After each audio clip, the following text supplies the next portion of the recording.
Christina stops by Nana's office. She wants to clear the air. She is not okay with what Nina did to Carly and Drew, but she can accept that she made a bad choice that spiraled out of control. She doesn't think one bad decision should negate the good she's done, and she did make her dad happy. She thinks her dad misses her, and she just wants the best for her and her dad. Nana thinks her and wants the best for her too, and notices her baby bump. Christina explains she's her sister's surrogate. There is a knock at the door, and Christina says it was nice to see her and decides to head out. Before Christina leaves, Maxie and Blaze appear to meet with Nina.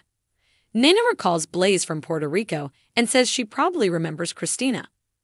Blaze says she does, and Christina is shocked to learn Blaze is the new face of deception. She congratulates her and heads to see her brother. Eventually, Blaze leaves after meeting Nina, and then Nina asks Maxie what happened to Sasha. Maxie explains Sasha's decision and how Blaze is going to be great for them. Nina switches the subject and wonders if she should send a good wishes card to Sonny about Christina and the baby. Maxie says it depends if she wants him to throw it in the trash. She tells Nina to face that her marriage to Sonny is over. Nina has hope as she hasn't signed her divorce papers and she has a secret weapon. She explains Ava is still at Sonny's and acting as her advocate. Maxie says Ava doesn't do anything nice or selfless for anyone, and if she has to plot to keep a man, it's not a man she should want to keep.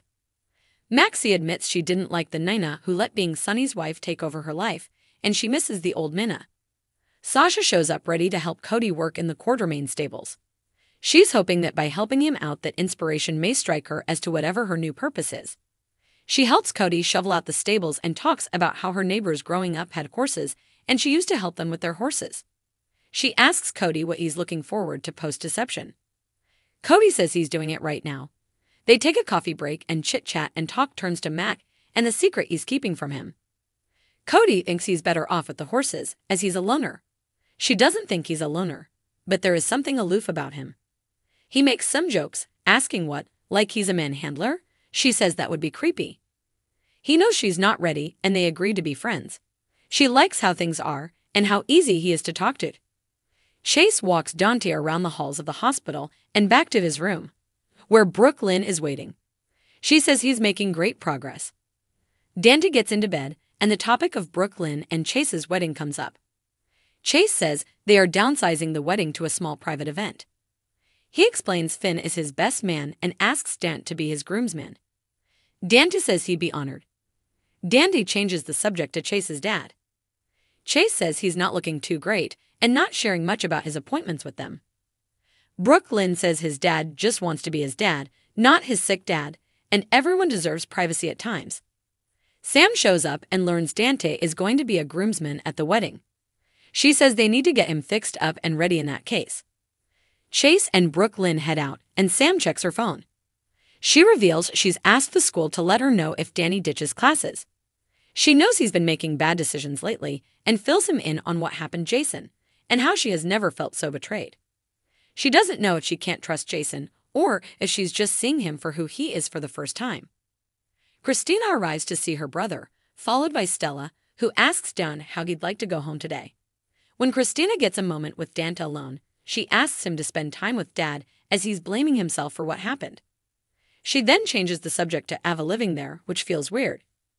Dante agrees but offers to keep an eye on whatever is going on. Sam returns and Christina departs. Sam asks Dante if everything is okay with Christina. He explains she's worried about their dad, and they both find Ava living with him to be weird. Their talk turns back to Danny, and Sam fears he will try and see Jason, who she thinks is a danger to him. She won't allow Jason to put him in danger again. Tracy finds Gregory in the halls waiting for an appointment. Tracy just had her blood drawn for her annual wellness visit and is just waiting around for the results. Liz arrives and escorts Gregory to his appointment. In the exam room, Gregory tells Liz that as the head nurse, she probably has more important things to do than tend to his appointments. She says he is important. He was just hoping to keep some aspects of his life, like his disease, separate from other parts of his life. She understands and thanks him for telling her how he feels. She leaves to get his doctor.